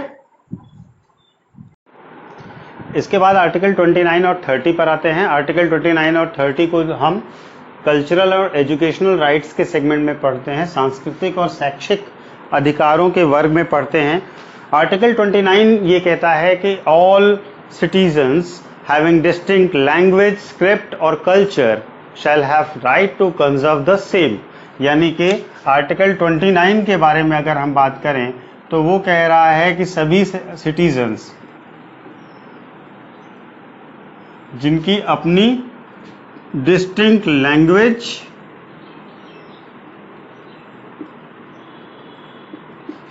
स्क्रिप्ट या कल्चर है, वे उसका संरक्षण करने के अधिकारी होंगे, वे उसका संरक्षण कर सकेंगे। भाषा, लिपि और संस्कृति, ऐसे नागरिकों के वर्ग जिनकी अपनी भाषा, लिपि और संस्कृति है, वे अपनी भाषा, लिपि और संस्कृति का संरक्षण करने के, प्रोटेक्शन करने के, कंजर्वेशन करने के अधिकारी होंगे। ठीक है, तो आर्टिकल 29 का सब क्लॉज 1 ये कहता है आपसे, 29 का ही सब क्लॉज 2 ये कह रहा है कि किसी भी गवर्नमेंट इंस्टीट्यूशन में, किसी भी सरकारी इंस्टीट्यूशन में, किसी भी व्यक्ति के प्रवेश को, यानी एडमिशन को, जो पढ़ाई के लिए प्रवेश होता है उसमें एडमिशन से वंचित नहीं किया जाएगा। और ये वंचन और ये डिप्राइव जो करते हैं वो रिलीजन, रेस, कास्ट और लैंग्वेज के बेस पर नहीं होना चाहिए। यानी कि रिलीजन,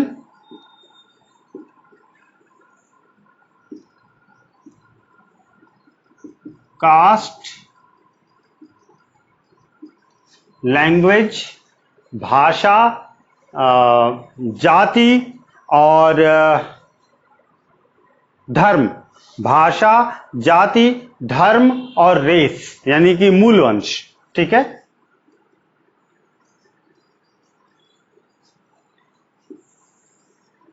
किसी भी व्यक्ति से किसी भी सरकारी संस्थान में प्रवेश के लिए इन आधारों पर कोई भी भेदभाव नहीं किया जाएगा। यानी कि कोई भी इंस्टीट्यूशन जो सरकारी है वहां पर आपके एडमिशन को इन आधारों पर नहीं रोका जा सकता। ठीक है, आर्टिकल 29 का 2 ये कह रहा है।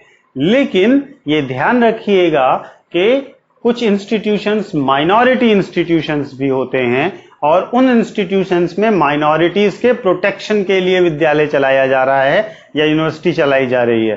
तो वहां पर क्या होगा, वे अपने जो डिस्टिंक्ट अपना रिलीजियस डिनोमिनेशन और कल्चर है उसको रोकने और बचाने की बात करेंगे।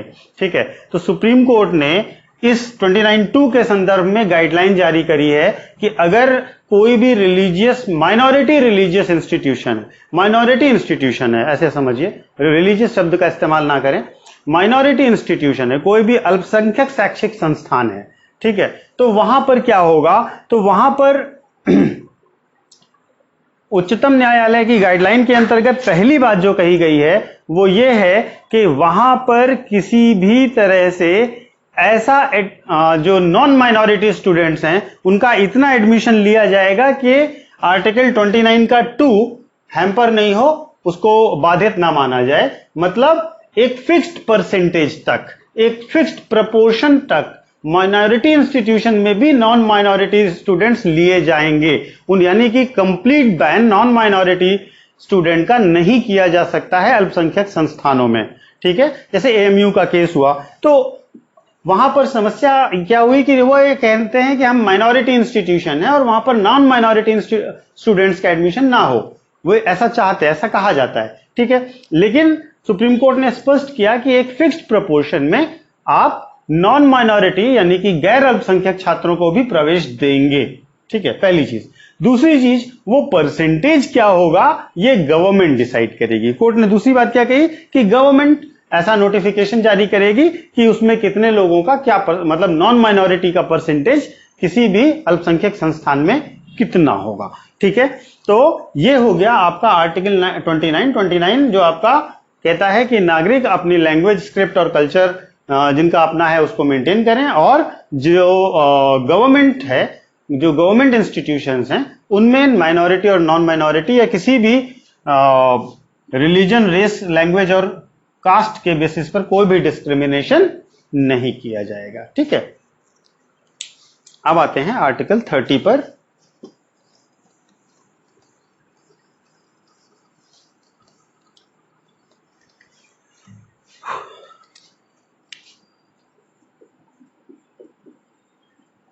अनुच्छेद 30 जो है वो कहता है कि जो भी माइनॉरिटीज हैं वे अपना एजुकेशनल इंस्टीट्यूशन एस्टैब्लिश और मैनेज कर सकते हैं। They can establish and administer there educational institutions, ठीक है। अब यहां पर 30 में माइनॉरिटीज के लिए जो शब्द इस्तेमाल किया गया है वह कहा गया है और माइनॉरिटीज बेस्ड ऑन रिलीजन और language shall have right to establish institutions for their own। ऐसे अल्पसंख्यक जो भाषा या धर्म के आधार पर अल्पसंख्यक हैं अपनी पसंद के अपने लिए एजुकेशनल इंस्टीट्यूशंस की स्थापना कर सकते हैं, ठीक है। तो यहां पर अल्पसंख्यक के लिए 2 क्राइटेरिया दिया गया है, ठीक है। अल्पसंख्यक के 2 आधार बताए गए हैं। पहला आधार है रिलीजियस माइनॉरिटी का, धार्मिक अल्पसंख्यक का, और दूसरा भाषाई अल्पसंख्यक का, ठीक है। और इन दोनों अल्पसंख्यकों को अपनी पसंद का एजुकेशनल इंस्टीट्यूशन बनाने का अधिकार दिया गया है, ठीक है। अब ध्यान रखिएगा कि भारत में इस समय 6 धार्मिक अल्पसंख्यक वर्ग माने जाते हैं, ठीक है ना, और उन 6 को यह अधिकार मिला हुआ है। हम लोग नॉर्मली अल्पसंख्यक शब्द का मतलब मुस्लिम से समझते हैं, नहीं, 6 अल्पसंख्यक हैं, 6 अल्पसंख्यक धर्म की कैटेगरी में आते हैं और उन सबको ये अधिकार है। और भाषाई अल्पसंख्यक का मतलब वे भाषा जो बहुत कम लोगों में और कम दौर में बोली जा रही है, वैसे लोग भी भाषाई अल्पसंख्यक के उसमें कैटेगरी में आएंगे, ठीक है। इसके बाद आर्टिकल 30 क्लियर हो गया, इतना ही है। आर्टिकल 31 पे आते हैं। आर्टिकल 31 रिपील कर दिया गया है और आर्टिकल 31 को हम इस 32 के बाद पढ़ेंगे बेसिकली, हालांकि उसका ज़्यादा इंपॉर्टेंस नहीं है, लेकिन फिर भी हम 32 के बाद पढ़ेंगे, उसको एज अ एक्सेप्शन पढ़ेंगे। हालांकि 31 रिपील्ड है तो उस पर ज़्यादा बात करने की अभी ज़रूरत नहीं है। अब आते हैं हम आर्टिकल 32 पर।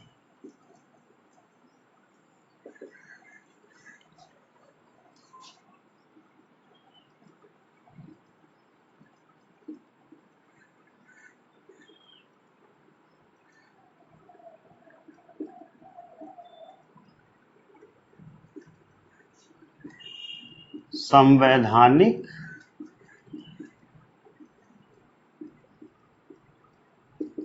उपचारों का अधिकार,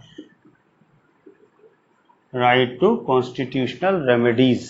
संवैधानिक उपचारों का अधिकार आपको अनुच्छेद 32 देता है, ठीक है। आर्टिकल 32 एक बहुत ही इंपॉर्टेंट आर्टिकल है, बहुत महत्वपूर्ण आर्टिकल है। आर्टिकल 32 इंडियन कॉन्स्टिट्यूशन के सबसे महत्वपूर्ण आर्टिकल्स में से एक है और इसमें फंडामेंटल राइट्स के लिए ये सबसे ज़्यादा इंपॉर्टेंट हो जाता है, ठीक है। आर्टिकल 32 ये गारंटी देता है कि जब भी कभी फंडामेंटल राइट्स जो आपने आर्टिकल 12 नहीं कहेंगे, 14 से समझिए, 12 और 13 तो फंडामेंटल राइट्स नहीं है बेसिकली, 14 से लेकर के 30 तक जितने भी अधिकार आपने पढ़े, उन अधिकारों का यदि आपसे कोई छीनता है, उन अधिकारों का से आपको कोई वंचित करता है, तो आप सीधे उच्चतम न्यायालय में जाकर के उसके विरुद्ध अपील कर सकते हैं। तो आर्टिकल 32 आपके फंडामेंटल राइट्स के प्रोटेक्शन का राइट है, यानी कि आपको जो मौलिक अधिकार मिले हैं, you can protect your fundamental rights via Article 32, because in Article 32 you can go directly to Supreme Court for protection of your fundamental rights। तो अनुच्छेद 32 बहुत इंपॉर्टेंट आर्टिकल है। अनुच्छेद 32 को डॉक्टर अंबेडकर ने heart and soul of fundamental rights कहा था, मौलिक अधिकारों का हृदय एवं आत्मा कहा था। इसके साथ ही उन्होंने यह भी कहा था article 32 is the fundamental of fundamental rights, यानी कि मौलिक अधिकारों का मूल है अनुच्छेद 32। डॉक्टर अंबेडकर यहां तक भी कहते हैं कि अगर कोई एक आर्टिकल जिसके बिना कॉन्स्टिट्यूशन मीनिंगलेस है तो वो है article 32। One article without which our constitution is meaningless is article 32, यानी कि अनुच्छेद 32 का महत्व इतना ज्यादा बताते हैं अंबेडकर कि उन्हें लगता है कि अगर अनुच्छेद 32 नहीं होगा तो संविधान अर्थहीन हो जाएगा। तो इस हिसाब से देखा जाए तो आर्टिकल 32 बहुत महत्वपूर्ण आर्टिकल है, और आर्टिकल 32 के महत्व को आप इस तरीके से ही समझ सकते हैं कि आपके सारे अधिकारों का संरक्षण ये अकेला आर्टिकल करता है। ठीक है, तो आर्टिकल 32 में क्या होता है बेटा कि आर्टिकल 32 में जो भी आपको फंडामेंटल राइट्स मिले हैं उनका अगर वायलेशन हुआ तो आप सीधे सुप्रीम कोर्ट जाइए। और इसी के लिए एक और आर्टिकल है जो बाद में आप हाई कोर्ट्स में पढ़ते हैं, आर्टिकल 226। ठीक है, तो अगर मौलिक अधिकारों का उल्लंघन हुआ है तो आप आर्टिकल 226 के अंतर्गत हाई कोर्ट जा सकते हैं, या आर्टिकल 32 के अंतर्गत डायरेक्टली सुप्रीम कोर्ट जा सकते हैं। ठीक है, आपको याद होगा अभी बहुत ही हाल फिलहाल में 2, 3, 4, 5 दिनों की पुरानी बात है कि आरक्षण को लेकर के तमिलनाडु में आरक्षण को लेकर के एक मुकदमा सुप्रीम कोर्ट में दाखिल किया गया था, और उसके जजमेंट में सुप्रीम कोर्ट ने यह कहा था कि ये फंडामेंटल राइट नहीं है। ठीक है ना, यानी कि right to reservation is not a fundamental right. मतलब under article 32 for protection of your reservation you can not move directly to Supreme Court. ठीक है, तो आर्टिकल 32 जो है वो आपको 5 रिट के माध्यम से मौलिक अधिकारों के संरक्षण का अधिकार देता है। ठीक है, तो उच्चतम न्यायालय जो है मौलिक अधिकारों के संरक्षण के लिए 5 तरह की रिट जारी कर सकता है, 5 तरह के आदेश जारी कर सकता है। ठीक है, जो पहली रिट है वो है हैबियस कार्पस।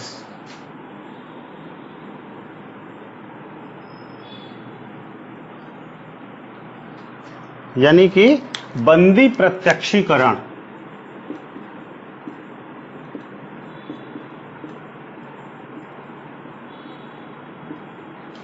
हैबियस कार्पस या बंदी प्रत्यक्षीकरण की रिट, जिसके द्वारा उच्चतम न्यायालय यह आदेश देता है कि किसी भी व्यक्ति को जो बंदी बनाया गया हो इल्लीगल तरीकों से, इलेजिटिमेट तरीकों से, उसे कोर्ट के सामने प्रस्तुत किया जाए, और कोर्ट ये इंक्वायर करेगा कि क्या उसको गलत कारणों से और बिना कानून के प्राधिकार के बंदी तो नहीं बनाया गया था। तो जो आपका बंदी प्रत्यक्षीकरण का जो हैबियस कार्पस है उसका जो लिटरल मीनिंग है वो है to have the body of, सशरीर उपस्थित हो।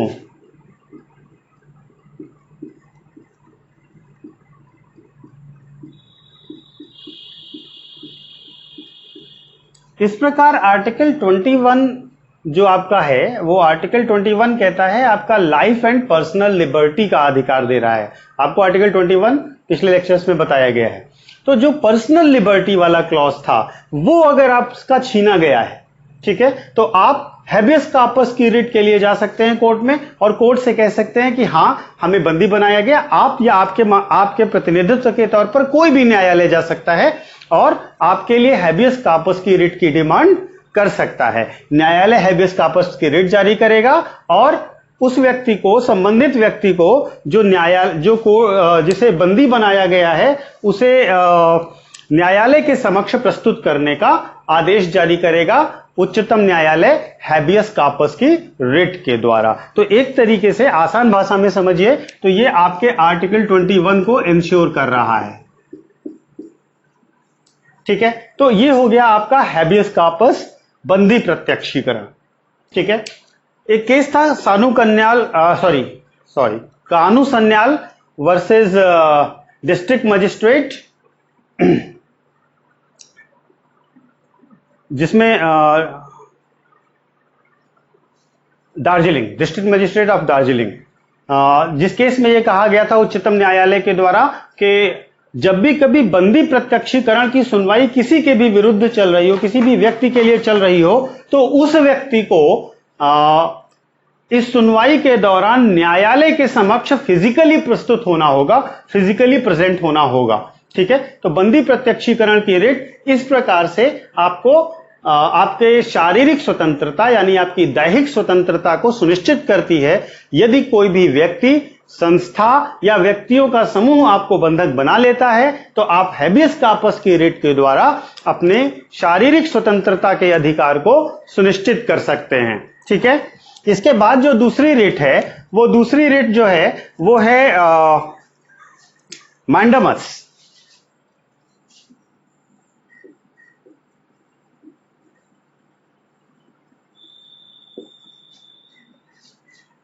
हिंदी में परमादेश।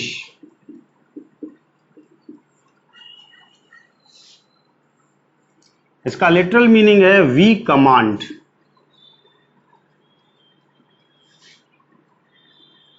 हम आदेश देते हैं।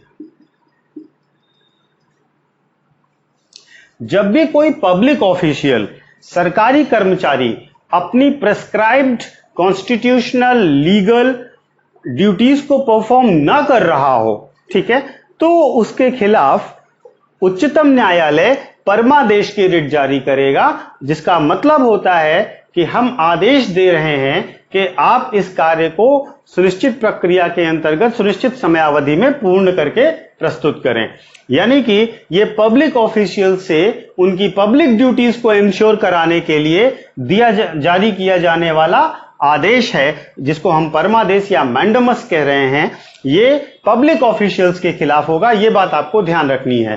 कोई भी सरकारी कर्मचारी, ठीक है, इसमें राष्ट्रपति, राज्यपाल और उच्चतम न्यायालय के न्यायाधीश नहीं सम्मिलित होंगे, ठीक है, लेकिन बाकी सारे लोगों के खिलाफ, उच्च न्यायालय के भी बाकी सारे लोगों के खिलाफ ये जारी किया जाएगा। तो मैंडामस की रिट जारी की जा सकती है जो भी पब्लिक ऑफिशियल काम नहीं कर रहा है उसके विरुद्ध। निजी लोगों के खिलाफ परमादेश की रिट नहीं जारी की जा सकती। कोई निजी कंपनी आपकी सर्विस नहीं दे रही है तो उसके खिलाफ मैंडामस की रिट नहीं होगी, ठीक है, ये केवल और केवल सरकारी पदाधिकारियों के लिए, ठीक है। तीसरी रिट जो है वो है क्यो वारंटो।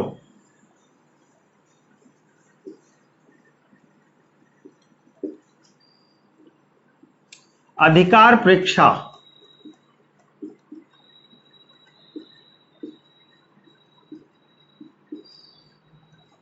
ठीक है, क्यो वारंटो का लिटरल मीनिंग है बाय विच अथॉरिटी ऑफ।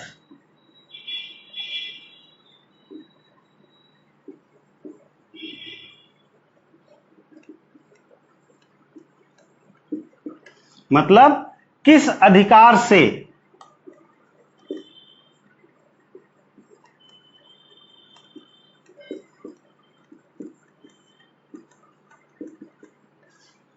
मान लीजिए कोई भी व्यक्ति इलेजिटिमेट मीन्स यानी कि गलत साधनों का प्रयोग करते हुए कोई भी पद या पदोन्नति प्राप्त कर लेता है, कोई भी पोस्ट या प्रमोशन पा लेता है,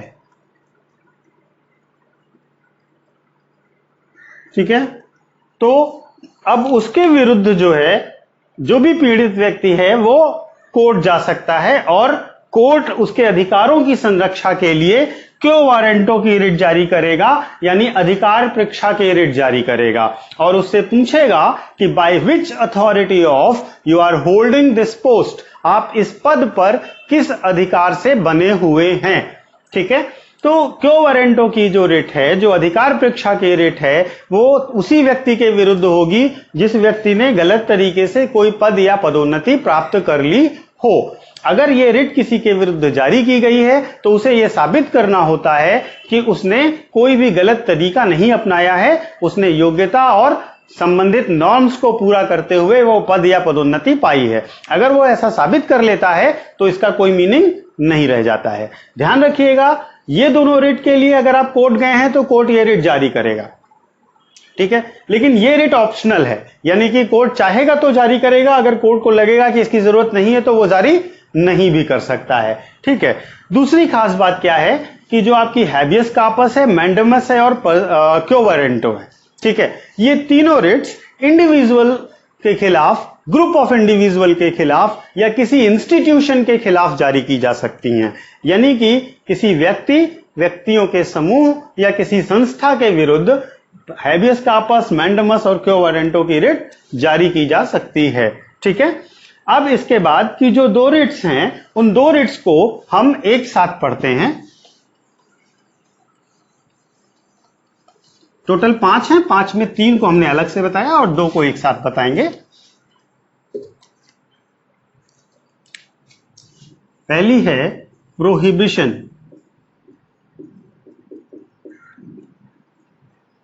और दूसरी है सर्टियरी, प्रतिषेध।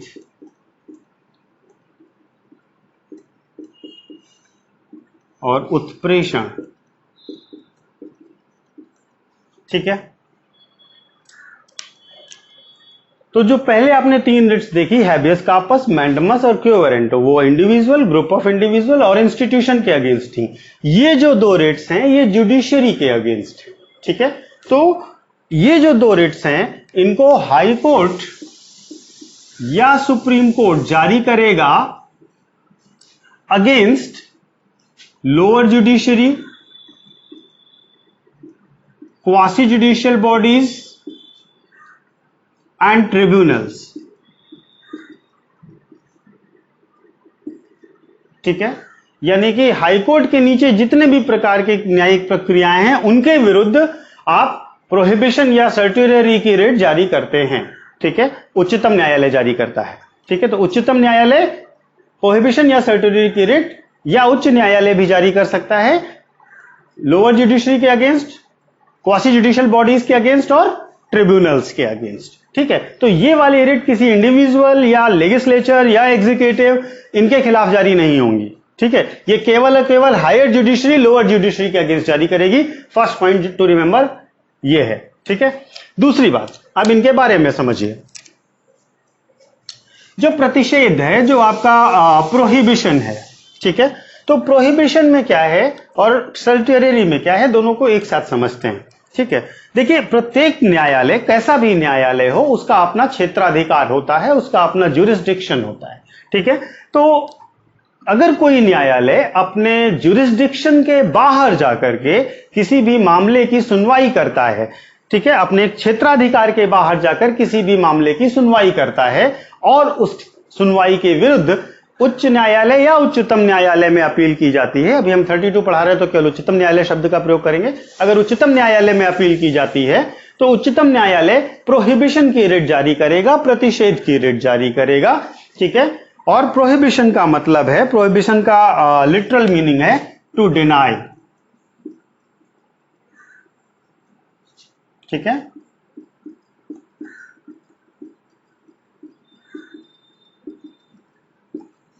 और सर्टियरी का है टू बी सर्टिफाइड, ठीक है। तो कोर्ट क्या करेगा, जो उच्चतम न्यायालय वो क्या करेगा, वो उस लोअर जुडिशरी को आदेश देगा कि आप इसकी सुनवाई आगे मत करिए, हम डिनाई करते हैं इसके आगे की सुनवाई की, हम इसको कॉम्पिटेंट कोर्ट को ट्रांसफर करेंगे और वो उसकी सुनवाई करेगा। यानी कि उस प्रक्रिया को वहीं पर स्टॉप कर दिया जाएगा, रोक दिया जाएगा, ठीक है। अगली जो रिट है उत्प्रेषण की, सर्टियरी की, उसमें क्या होता है कि मान लीजिए कि किसी भी न्यायालय ने अपने ज्यूरिसडिक्शन के बाहर जाकर करिए किसी भी मामले में अपना निर्णय दे दिया, ठीक है। आपका ज्यूरिसडिक्शन जो था उसके बाहर आप किसी मामले की सुनवाई की और निर्णय दे दिए। अब अगर कोई व्यक्ति उसके विरुद्ध उच्चतम न्यायालय जाता है तो उच्चतम न्यायालय सर्टियरी की रिट जारी करेगा और सर्टियरी की रिट के माध्यम से ये इंश्योर करेगा कि उस डिसीजन को नल माना जाए, वॉइड माना जाए और पूरे मामले की सुनवाई एक कॉम्पिटेंट कोर्ट में दोबारा से हो। ठीक है, तो प्रोहिबिशन में आप सुनवाई कर रहे हैं अपने ज्यूरिसडिक्शन के बाहर और उस सुनवाई पर रोक लगाई गई है, जबकि सर्टियरी के मामले में आपने सुनवाई कर चुका है और डिसीजन दे चुका है। अब कोर्ट आपके निर्णय को नल यानी कि शून्य घोषित करेगा और उस मामले को दोबारा से कॉम्पिटेंट कोर्ट के पास ट्रांसफर करेगा। ठीक है, तो बेसिकली क्या है कि आपका जो फंडामेंटल राइट्स का प्रोटेक्शन है वो इन 5 रिट्स के माध्यम से उच्चतम न्यायालय द्वारा किया जाता है, जहां उच्चतम न्यायालय हैबियस कॉर्पस, मैंडेमस, क्यो वारंटो, प्रोहिबिशन और सर्टियरी की रिट के द्वारा आपके मौलिक अधिकारों के संरक्षण का कार्य कर रहा होता है। ठीक है, अब हम आते हैं आर्टिकल 32 के ही कुछ इंपॉर्टेंस की बात कर लें। ठीक है, तो आर्टिकल 32 का अगर हम इंपॉर्टेंस देखते हैं, क्या महत्व है ये देखते हैं, तो आर्टिकल 32 का जो महत्व को हम 3 बातों में कह सकते हैं, 3 बातों में देख सकते हैं। ठीक है, पहली चीज, आर्टिकल 32 जो है वो ये कह रहा है कि आपको जो फंडामेंटल राइट्स दिए गए हैं, आपको जो मौलिक अधिकार दिए गए हैं, उनको आप 32 के माध्यम से इंश्योर कर सकते हैं। यानी कि अगर वो आपको नहीं मिलते हैं तो आप उनके इंश्योरेंस के लिए, उनके एप्लीकेशन के लिए, उनके एनफोर्समेंट के लिए उच्चतम न्यायालय जा सकते हैं। तो एक प्रकार से हम आसान भाषा में कह सकते हैं कि आर्टिकल 32 ही फंडामेंटल राइट्स को गारंटीड राइट्स बनाता है। ठीक है, तो आर्टिकल 32 का एक फीचर यह है कि आर्टिकल 32 मौलिक अधिकारों को गारंटीड राइट्स के तौर पर स्थापित करता है। दूसरी खास बात, आर्टिकल 32 को अगर आप देखेंगे तो आर्टिकल 32 जो है उसके अंतर्गत उच्चतम न्यायालय आपके मौलिक अधिकारों का संरक्षण कर रहा होता है। ठीक है, और उच्चतम न्यायालय ऐसे मामलों की सुनवाई डायरेक्टली करता है, यानी कि आप डायरेक्टली उच्चतम न्यायालय जा सकते हैं और उच्चतम न्यायालय आपके इस अपील को डिनाई नहीं करेगा, सुनेगा।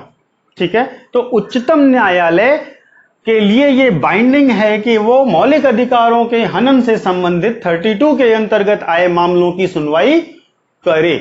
ठीक है, तो इस तरीके से आर्टिकल 32 सुप्रीम कोर्ट को प्रोटेक्टर ऑफ फंडामेंटल राइट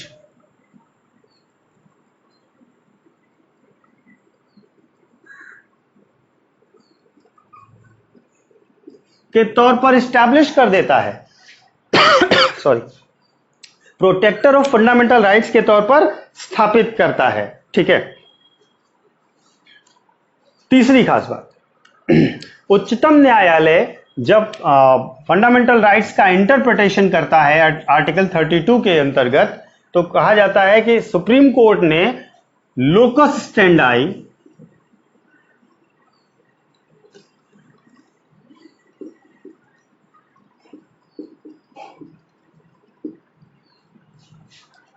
का लिबरल इंटरप्रिटेशन किया है और उस लिबरल इंटरप्रिटेशन के कारण पीआईएल स्ट्रेंथन हुआ है, यानी कि पीआईएल को मजबूती मिली है। ठीक है, तो लोकस स्टैंडाई क्या है? लोकस स्टैंडाई का मतलब होता है कि आप केवल उन मामलों की सुनवाई में उन मामलों के विरुद्ध अपील कर सकते हैं जिनमें आपका हित निहित हो। ठीक है, जिसमें आपका इंटरेस्ट हो, वेस्टेड इंटरेस्ट हो। ठीक है, लोकस स्टैंडाई के ब्रॉड इंटरप्रिटेशन से, लिबरल इंटरप्रिटेशन से सुप्रीम कोर्ट ने यह इंश्योर किया है कि नहीं, आप उन मौलिक अधिकारों के लिए भी जा सकते हैं जिसमें आप सीधे संबंधित नहीं है, लेकिन आप व्यापक सामाजिक हितों के अंतर्गत आए हैं। और ये लोकस स्टैंडाई की लिबरल इंटरप्रिटेशन आपके पीआईएल के मामलों में बढ़ावट और उनकी शक्ति को बढ़ाने के काम आई है। तो निश्चित तौर पर 32 के इंटरप्रिटेशंस में आकर के उच्चतम न्यायालय ने जो लोकस स्टैंडाई के को स्ट्रेंथन किया, ब्रॉडन किया, उसने पीआईएल की पावर्स को बढ़ाया है, पब्लिक इंटरेस्ट लिटिगेशन मतलब लोकहितवाद के मामलों को बढ़ाया है। तो ये 3 महत्वपूर्ण चीजें हैं जो अनुच्छेद 32 आपको उसके फीचर के तौर पर या उसके कैरेक्टरिस्टिक्स के तौर पर या उसकी विशेषता के तौर पर दिखाई देते हैं। ठीक है, बाकी आप अपने मन से भी ऐड कर सकते हैं। आर्टिकल 32 के बाद आर्टिकल 33 और 34 हैं। आर्टिकल 33 पर भी बात कर लेते हैं, जैसे फंडामेंटल राइट का ये चैप्टर हम कंप्लीट कर दें आज। आर्टिकल 33 ये कहता है कि पार्लियामेंट लॉ बनाकर, पार्लियामेंट बाय लॉ ये सुनिश्चित कर सकती है कि आर्म्ड फोर्सेस और इंटेलिजेंस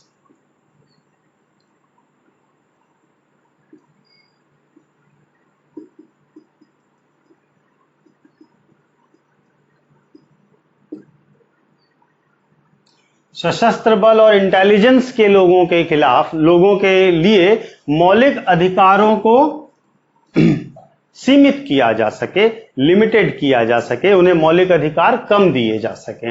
यानी कि आर्टिकल 33 के अंतर्गत पार्लियामेंट, संसद, आर्म फोर्सेस और इंटेलिजेंस के लोगों के फंडामेंटल राइट्स को लिमिटेड कर सकती है या कम कर सकती है।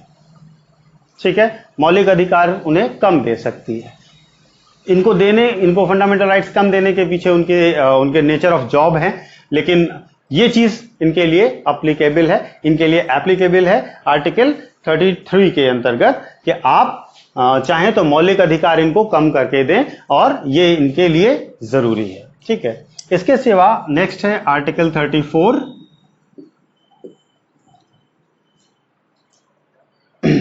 आर्टिकल 34 जो है वो ये कहता है कि ऐसा कोई भी प्लेस जो इंडिया में मार्शल लॉ के अंतर्गत हो, किसी भी क्षेत्र में अगर मार्शल लॉ लगा हुआ हो, ठीक है, तो वहां पर किस फंडामेंटल राइट्स सबके सस्पेंड किए जा सकते हैं।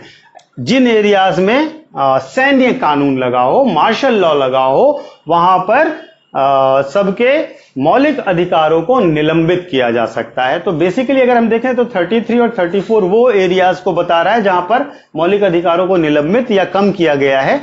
मार्शल लॉ शब्द का प्रयोग पूरे कॉन्स्टिट्यूशन में आर्टिकल 34 में ही केवल किया गया है। मार्शल लॉ कैसे लगेगा और उसके क्या क्राइटेरिया होंगे और क्या पावर्स होंगे, इसके बारे में कहीं पर कोई भी वर्णन नहीं है और आफ्टर इंडिपेंडेंस आज तक कहीं भी मार्शल लॉ नहीं लगा है। तो इसलिए सिर्फ इतना जान लीजिए कि जहां पर भी मार्शल लॉ लगा होगा भारत की टेरिटरी में या पूरे भारत में यदि, तो मौलिक अधिकारों को निलंबित किया जा सकता है। ठीक है, तो आर्टिकल 12 टू आर्टिकल 34 मैंने आपको पढ़ा दिया है। अगर इन आर्टिकल्स में आपको कोई भी इश्यू होता है या आपको लगता है कि किसी भी चीज की डिटेलिंग आपको और चाहिए, आप निश्चित तौर पर कमेंट कर सकते हैं। अगर आपको कोई भी चीज समझ में नहीं आई है आप मुझे बताइए, मैं आपको दोबारा से समझाऊंगा। और अगर आपको कुछ समस्या हुई है तो निश्चित तौर पर वो भी बताएं, हम कोशिश करेंगे कि उसे दूर किया जा सके। प्लस इसके साथ साथ अगर आपको ये प्रयास अच्छा लग रहा है और आपको लगता है कि ये फ्रूटफुल है आपके लिए, तो निश्चित तौर पर उसे भी हमें बताएं, लाइक करें, शेयर करें, जो भी है, जिससे हम और भी आपके लिए थोड़ा मोटिवेटेड होकर के ये कार्य कर सकें। धन्यवाद।